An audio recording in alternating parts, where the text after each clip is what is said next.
sermón de esta mañana se titula El camino para convertirse en un falso profeta. Y el versículo que vamos a estar viendo es Judas, versículo 16, y dice: estos son murmuradores, querellosos, que andan según sus propios deseos, cuya boca habla cosas infladas, adulando a las personas para sacar provecho. Los grandes delincuentes que el día de hoy se encuentran en las cárceles, o los que andan en las calles delinquiendo ahorita, cometiendo fechorías, estas personas no nacieron siendo ladrones, siendo traficantes o asesinos o cualquier otro tipo de malhechor, pero sí nacieron ellos con una tendencia hacia el pecado. Nacieron con una naturaleza caída o depravada. Ellos sí tenían ese gusto por el pecado en vez de las cosas buenas, ¿verdad? Y es como el resto de las personas, que nacemos con una naturaleza caída. Y estos ladrones, para poder llegar a ser lo que son en el día de hoy, tuvieron que empezar con algún camino, tuvieron que llevar hacia adelante algunos pasos para cumplir, para llegar a ser lo que son en este momento. Y como ejemplo podemos citar uno de ellos, cómo comenzó en esa carrera.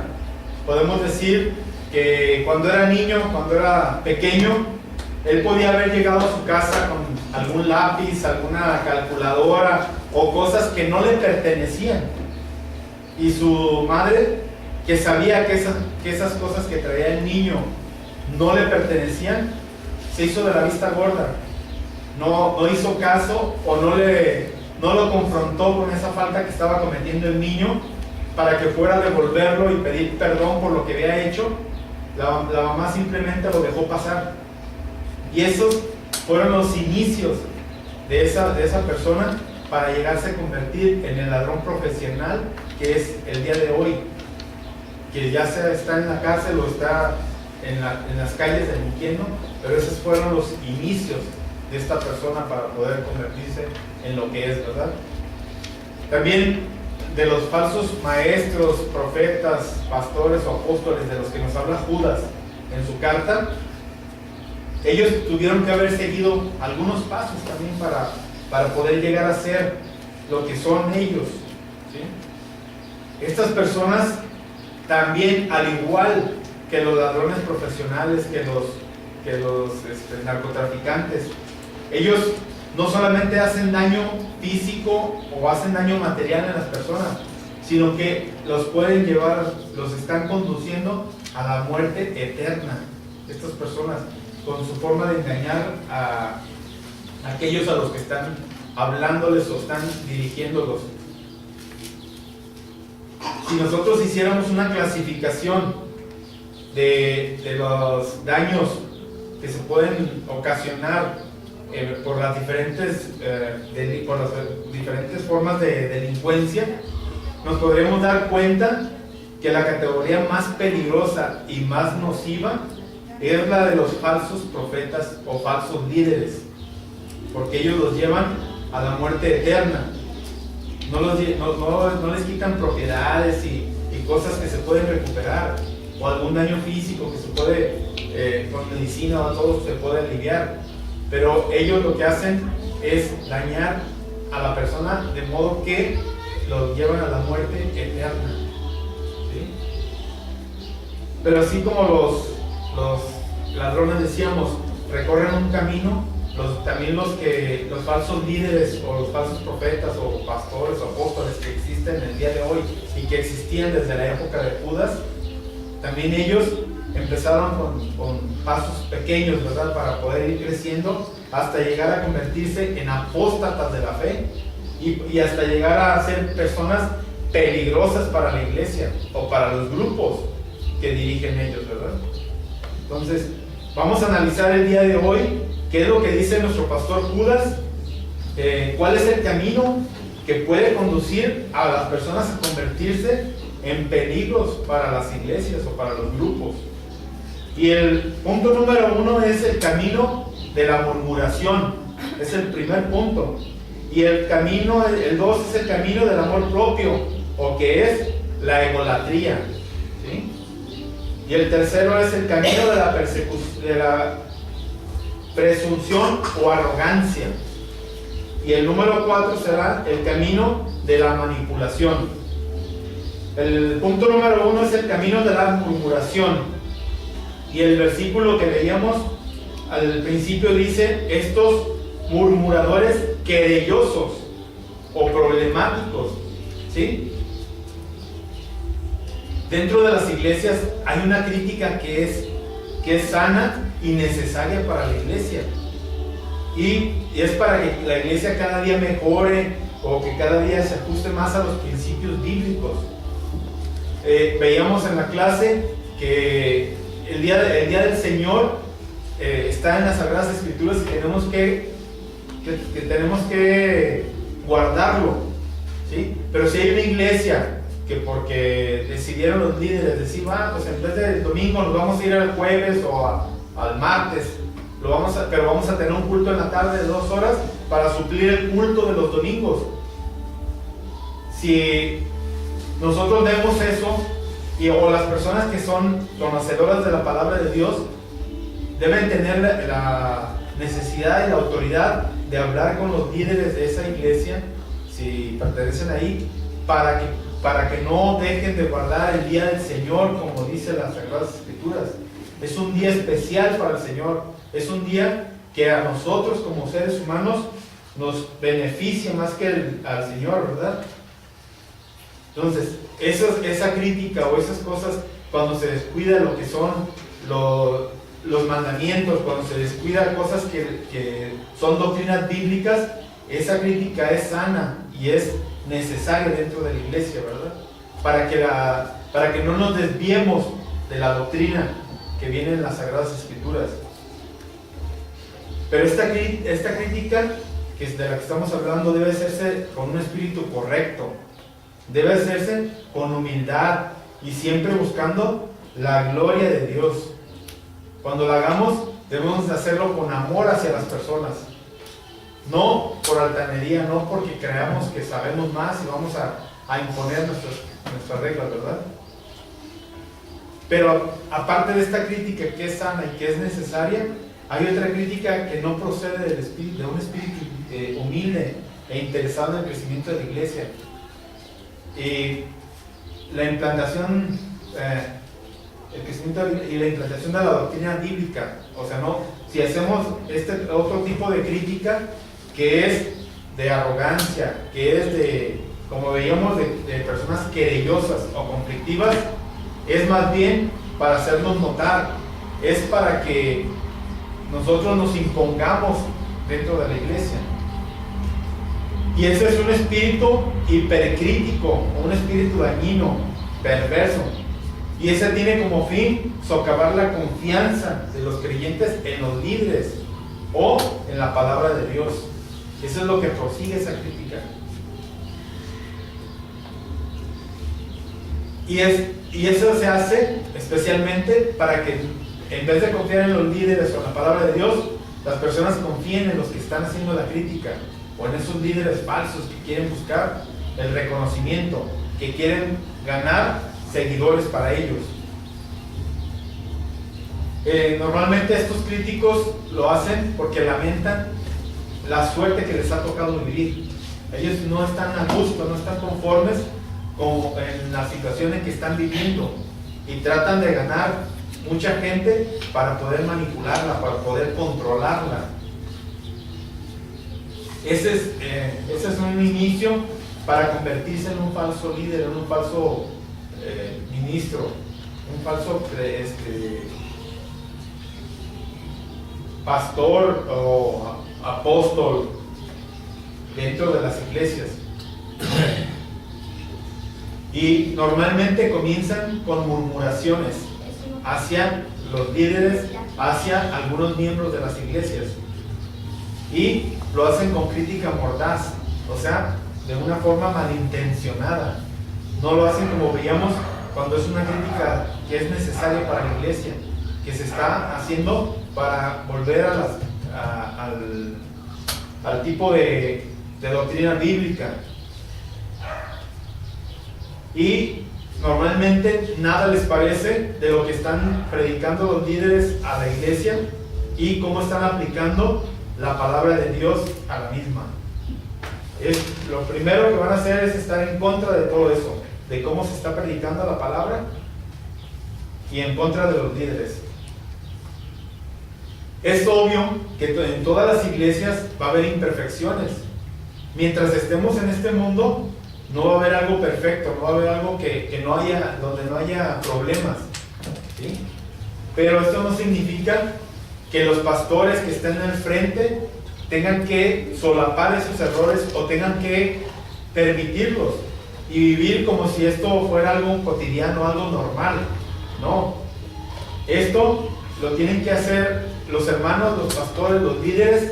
Cuando tengan que hablar sobre esto, tienen que hacerlo de una forma bíblica, ir con las personas que están cometiendo sus errores y mostrarles lo que dice la Biblia respecto a ese error, para que ellos puedan enmendarlo y dejar de cometer ese error, ¿sí? Pero las personas que constantemente están criticando o están viendo que lo que la iglesia, los ministros hacen o predican, ellos se dedican a buscar todas las faltas que pueden encontrar, las debilidades, qué le falta al culto, o qué tiene de más o qué tiene de menos,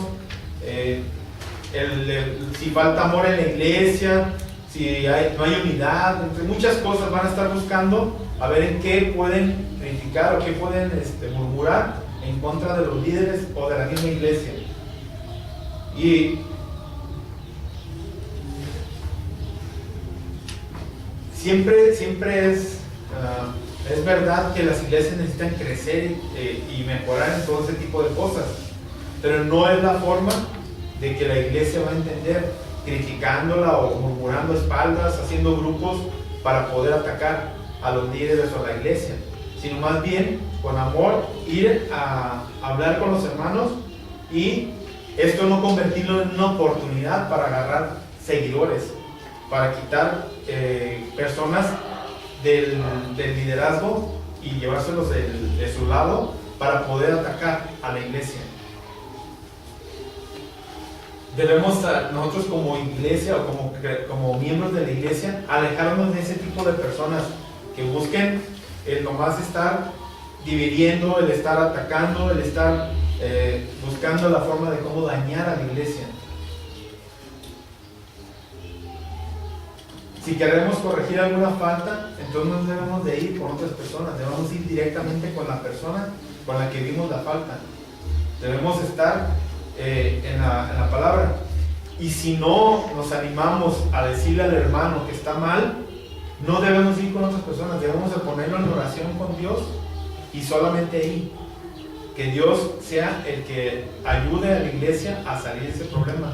Pero si no podemos nosotros hablar directamente con la persona, no debemos hablar a sus espaldas, sino más bien ponerlo en oración. Cuando nos volvemos murmuradores, criticones y quejumbrosos, entonces nuestro corazón se va tornando duro, insensible y está dispuesto para luego criticar, cuestionar y quejarnos de los mandamientos de la palabra de Dios. Algunos de los falsos líderes que predican en las iglesias el día de hoy están enseñando doctrinas erróneas y aprueban cosas que de manera muy clara Dios prohíbe en su palabra, ¿sí? Pero ¿cómo fue que ellos llegaron a ser como son en este momento? Como veíamos, cómo los ladrones llegaron a ser lo que eran. Entonces, ¿cómo llegaron ellos a ser lo que son ahorita? Empezaron a quejarse de la palabra de Dios, empezaron a criticar las predicaciones de los ministros que fueron escogidos y los miraban como fanáticos, como radicales, como super ortodoxos. Y fue como ellos empezaron a distorsionar las doctrinas bíblicas, como empezaron a alejarse de lo que fue dicho por nuestro Señor, que es lo que debería ser la iglesia, y enseñaron ya lo que es falso. Se apoyaron ellos en fábulas y en mentiras para poder llegar a dominar al público que ellos quieren, para poder crecer en ese grupo, para poder alimentarlo de mentiras, para poder hacerlo creer en todo lo que ellos estaban diciendo, no utilizando la Biblia, sino más bien creyendo en sus mentiras, involucrándolos en sus fantasías, para poder vender su mensaje a las personas. Y como ahorita se predica mucho el número en las iglesias, el crecer en número. ¿Por qué? Por los beneficios económicos que buscan estos líderes. El número 2 que veíamos es el camino del amor propio o la idolatría. Dice el texto que andan según sus propios deseos. Estas personas son quejumbrosas e insatisfechas con la doctrina y el ministerio de la iglesia, porque ellos buscan su propia gloria, y todo lo que vaya en contra de ese propósito es cuestionado por ellos.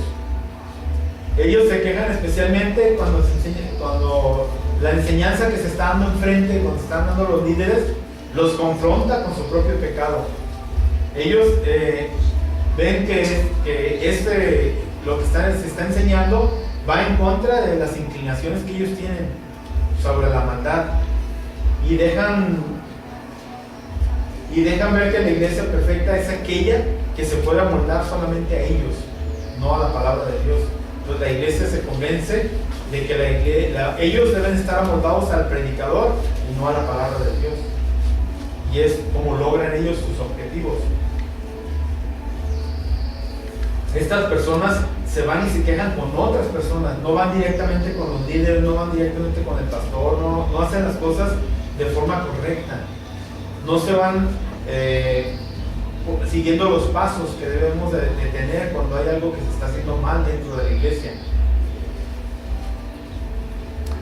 Ellos tienen sus propios deseos, pero esos están mal. Simon Kistemaker traduce el texto que leímos así: estos de todo se quejan y todo lo critican, siguen sus propios malos deseos, hablan con arrogancia y adulan a los demás para sacar provecho. Ellos no desean lo que Dios desea, sino que anhelan con vehemencia todo lo que les ayuda a su propia gloria. Ellos no están trabajando para el extendimiento del reino de Dios, están trabajando para extender su propio reino en la tierra. El punto número 3 es el camino de la presunción o arrogancia. Dice el texto, cuya boca habla cosas infladas. Otro eslabón más para llegar a ser un falso profeta es la autoexaltación. Los falsos profetas y los falsos apóstoles por lo general son personas especialistas en el discurso populista. Están llenos de fanfarronerías. Se habla más de sí mismo que de la obra de Dios. Se habla más de las personas que se convirtieron bajo su ministerio, de las iglesias que han plantado, de los libros que han escrito, de las sanaciones que ellos mismos hacen. Y así presumen muchas cosas que ellos hicieron, pero poco se habla de Cristo. Los carteles donde anuncian sus eventos, sus cosas que van a hacer, hablan más bien de los logros de estas personas, hablan de sus características, de todo lo que van a hacer en los eventos, pero jamás se menciona la gloria de Dios, jamás se menciona el nombre de Cristo, no se menciona nada que sea bíblico. Y un autor dice, sus bocas hablan palabras orgullosas, hablan con una arrogancia que no pueden confirmar, hacen comentarios jactanciosos que son vacíos, sin sustancia y sin sustento.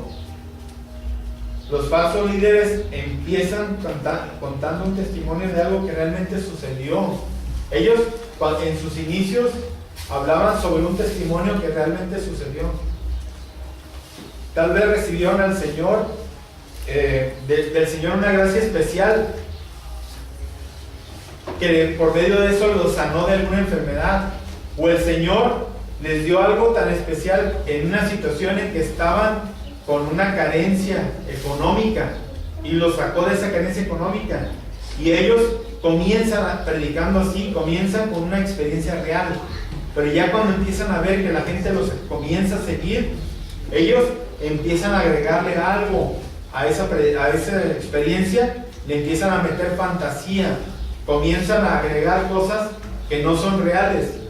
Llega el momento que hasta ellos mismos se creen esas fantasías y quieren convencer a las personas a través de esa fantasía.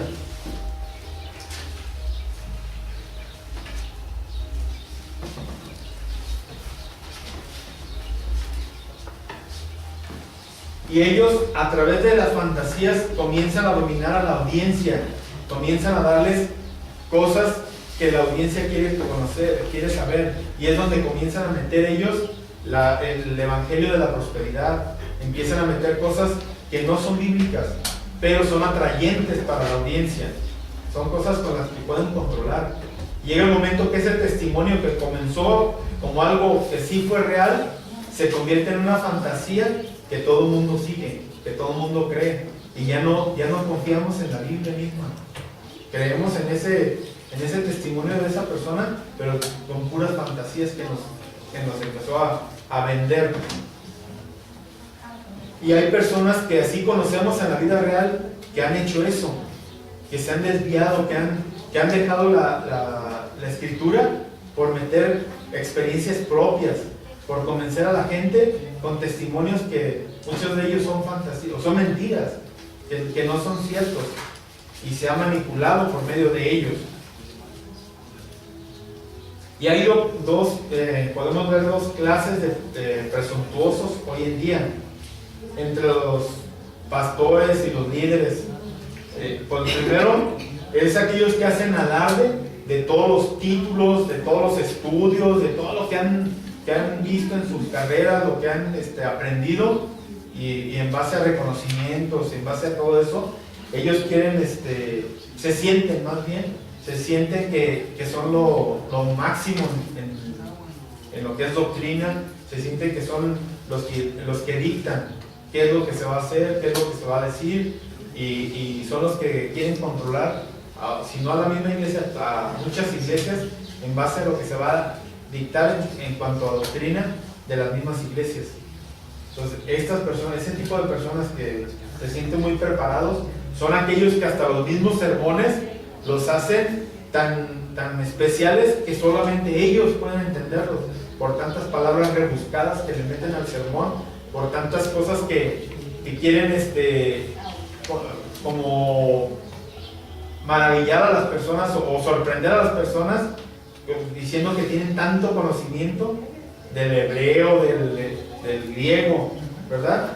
Pero no están ni siquiera dando un mensaje que sea bíblico, están dando un mensaje que va en base a sus conocimientos, que ni siquiera saben cómo predicar, como comentábamos de la predicación expositiva, que va dirigida primeramente a la palabra de Dios, que es donde se va a sacar el mensaje, se va a exponer y se va a dar la aplicación del texto.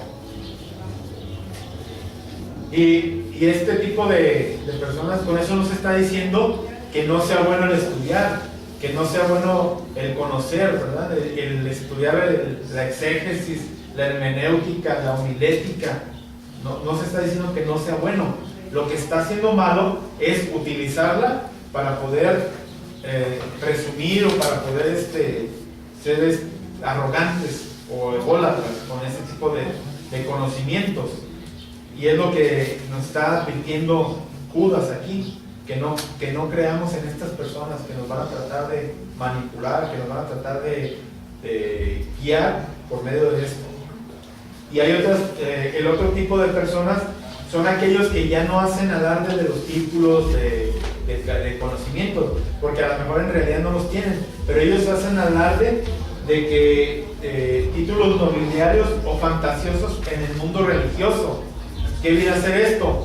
Todos aquellos que dicen que Dios les habla directamente, que Dios les da palabra a ellos directamente, cosas que según ellos no están en la Biblia, que son una revelación nueva para la iglesia, que solamente a ellos fue dada. Entonces, ese otro tipo de personas es igual de peligroso que los otros, porque están dando conocimientos que no son de Dios, que no vienen del Espíritu Santo, no se están revelando por Él, pero ellos lo ponen a la iglesia como si fuera que viene de Dios, y la iglesia lo sigue como si fuera verdadero, como si fuera algo bíblico, y lo asumen que Dios se los está dando. Entonces eso es igual de peligroso, porque están siendo guiadas a la muerte eterna todo este tipo de personas.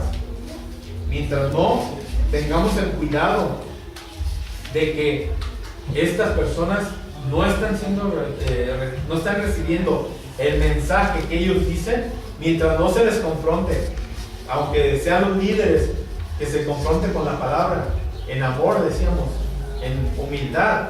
Tampoco vamos a llegar también nosotros con arrogancia, porque sería lo mismo, exactamente lo que ellos están haciendo contra lo que nosotros queremos hacer hacia ellos.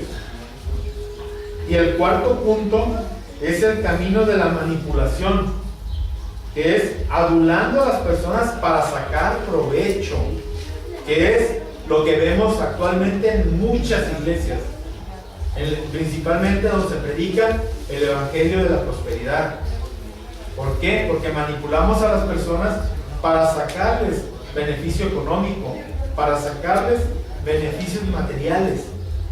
Y ese es otro de los peligros que tenemos al seguir a líderes o a falsos profetas, de los que nos está advirtiendo el pastor Judas. Sí, y vemos cómo el camino para convertirse en falsos profetas principalmente es las murmuraciones, las quejas, el estar inconforme en el sitio en que Dios nos ha puesto, y el tratar de ganar adeptos a través de desprestigiar a los ministros y las doctrinas bíblicas. Luego sigue en este caminar trazar un plan para perseguir, satisfacer las metas que se han trazado por nosotros mismos o por el líder que quiera hacer eso, ¿verdad? Buscar su propia gloria. El camino para ser un falso pastor continúa con la arrogancia. La arrogancia, la cual se manifiesta en la forma en la que la persona va a hablar. Vamos a ver y nos vamos a dar cuenta de la arrogancia, porque va a dar más crédito a sus conocimientos, va a dar más crédito a los logros que tenga, las habilidades que tenga, y de cómo ha avanzado en la vida, en su vida cristiana, y de todos los milagros que él puede hacer o que haya hecho. Es como va a querer mantener ese poder, esa autoridad, las riquezas y la satisfacción de sus deseos personales. Es la forma con la que esta persona va a querer manipular. Judas llama a estos falsos pastores aduladores, y realmente esto es lo que son, aduladores, porque es como están queriendo manipular a las personas, están queriéndolas convencer a base de elogios. Y la Biblia nos está advirtiendo de ellos, y si nosotros ni siquiera entendemos, queremos seguir lo que dice la Biblia para proteger a la iglesia o para protegernos nosotros mismos de este tipo de personas, también estamos cayendo en el mismo error.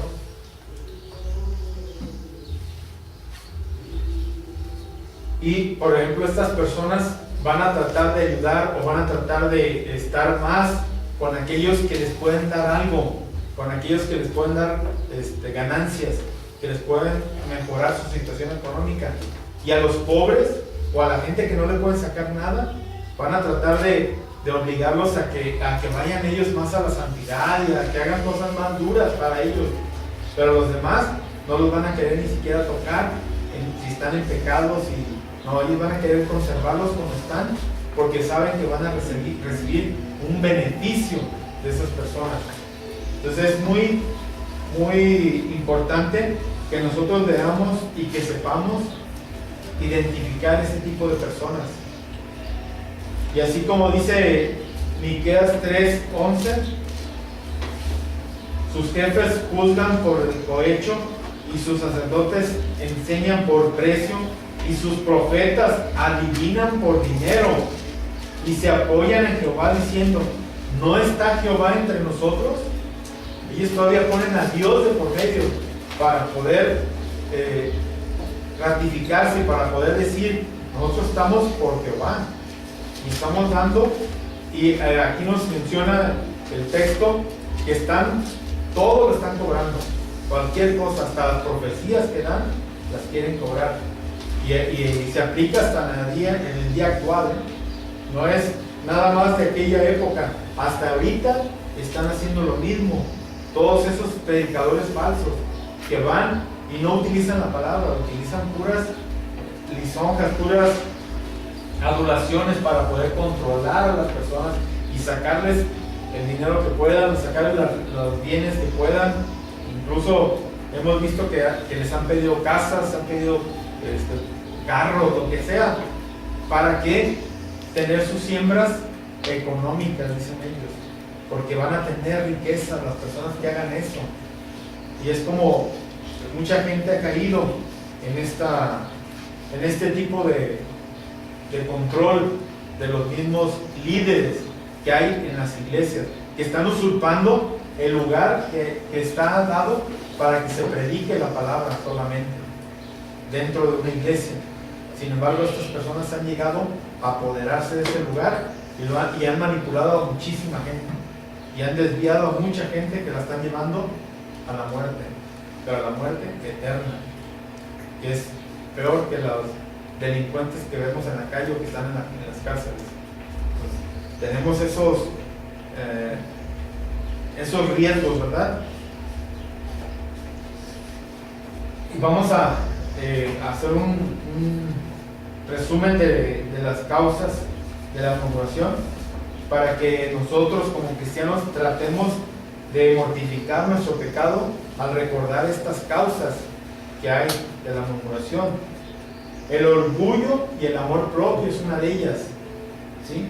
Cuando los hombres son altivos y vanidosos, tienden a desatar tormentas dentro de la iglesia, y porque las demás personas no lo reconocen con la grandeza que ellos se sienten, no lo reconocen con el estándar que ellos pusieron de sí mismos, que están acostumbrados casi a que ellos sean los que sean más adorados que Dios.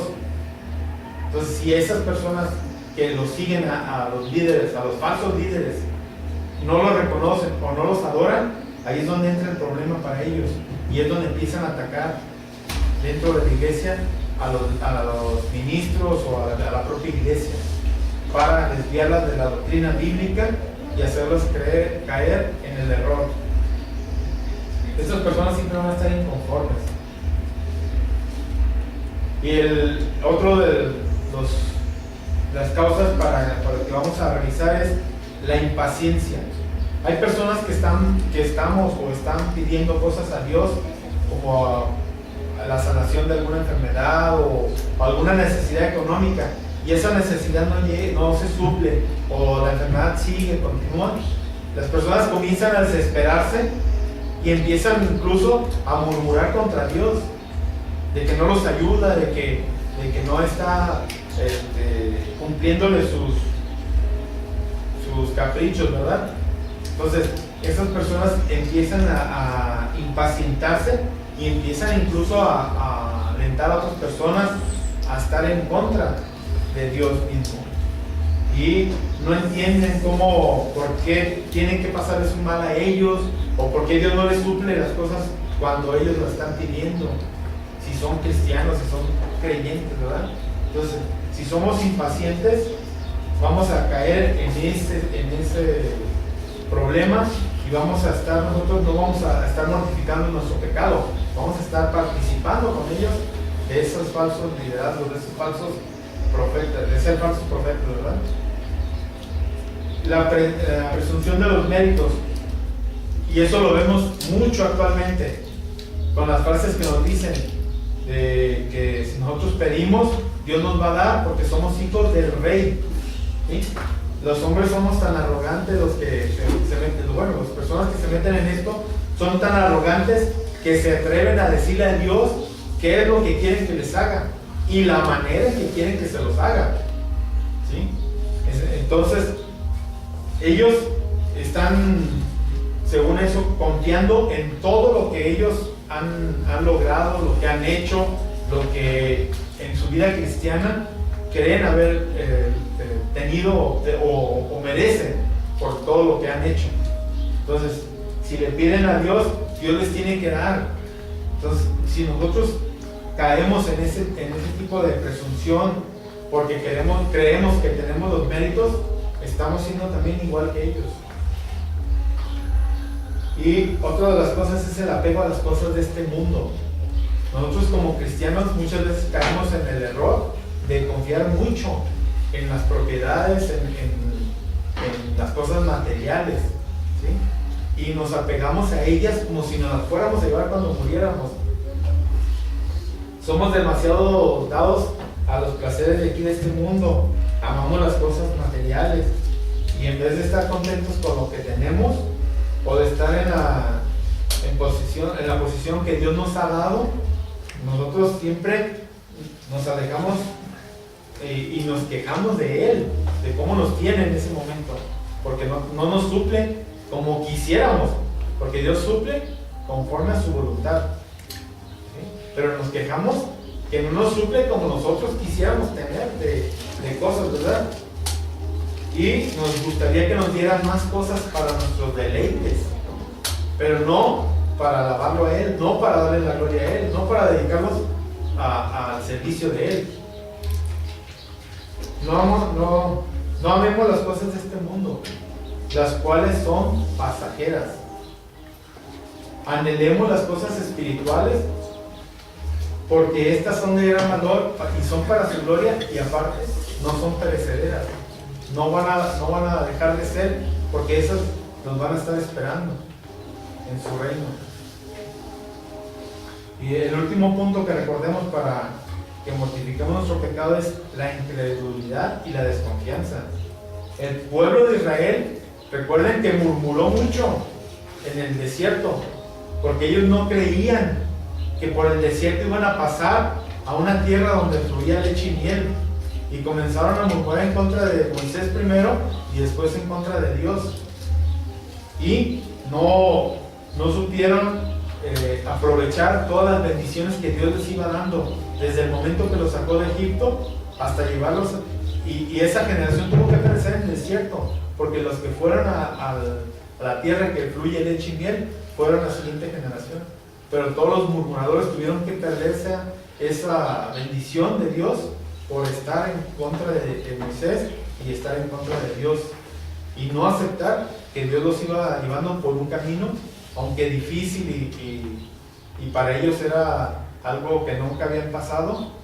De todos modos, Dios los estaba llevando por una tierra, por un camino que era perfecto para que ellos llegaran y disfrutaran de esa tierra que fluye leche y miel. Bueno, las aplicaciones de este sermón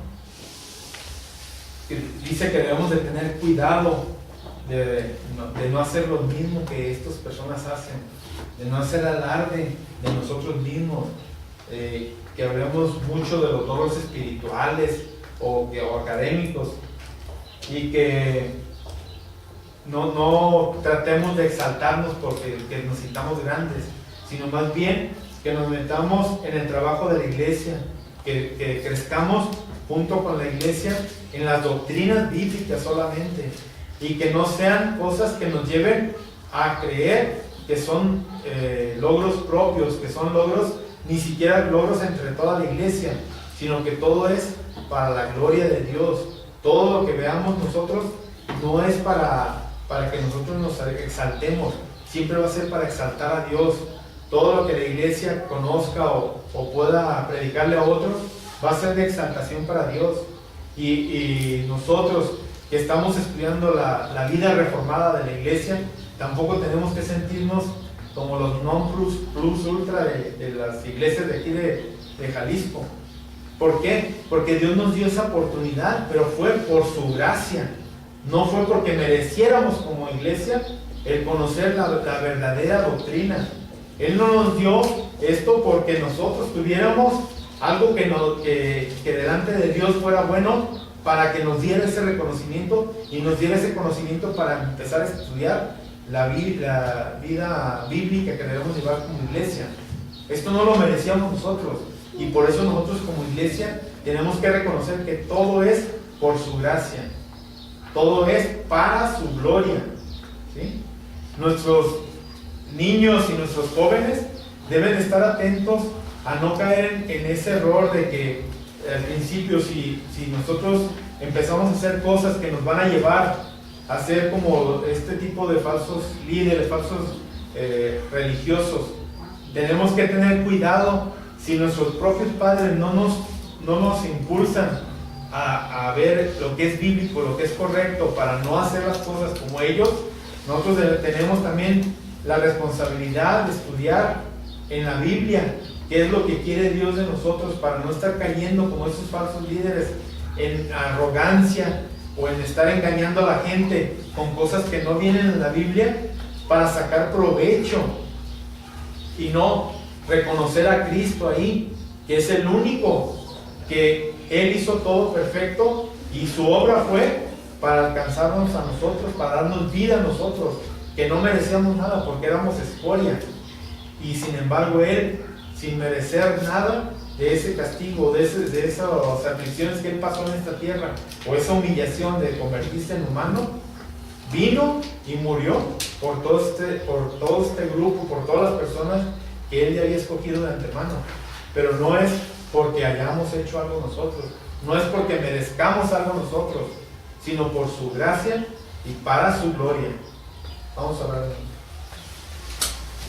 Padre bendito que estás en los cielos, te agradecemos, Señor, porque tú nos haces ver, Señor, en cada predicación y en cada parte de las Sagradas Escrituras, Señor, qué es lo que tú quieres que hagamos nosotros, Señor, y que siempre el reconocimiento sea de la obra redentora de tu Hijo. Y por tu gracia, Señor, es que nosotros estamos aquí y podemos tener vida a través de esa obra, Señor, y que nada merecíamos, ni nosotros tenemos algo por lo que tú nos salvaste, Señor, y nos atrajiste a ti, sino solamente por tu gracia y por tu voluntad, Señor, es que estamos aquí, y es que no estamos sufriendo la condenación que estaba preparada para todos los que no reconocen la obra de nuestro Salvador, Señor. Si nosotros estuviéramos en la cárcel, Señor, sería una bendición, porque no tenemos ya estamos salvados, Señor, del infierno, ya nos sacaste tú de ese temor, Señor, de la perdición, a través de la obra que Cristo vino y hizo en este mundo, Señor. Te damos las gracias, Señor, y te damos la gloria únicamente a ti, porque tú eres el único merecedor, Señor. Nosotros nada somos, sino solo instrumentos tuyos para poder llevar tu palabra a otros, Señor. Utilízanos en todo lo que tú quieras, Señor, y gracias por todas las bendiciones que nos has dado sin merecer, Señor. Te lo agradecemos todo en el nombre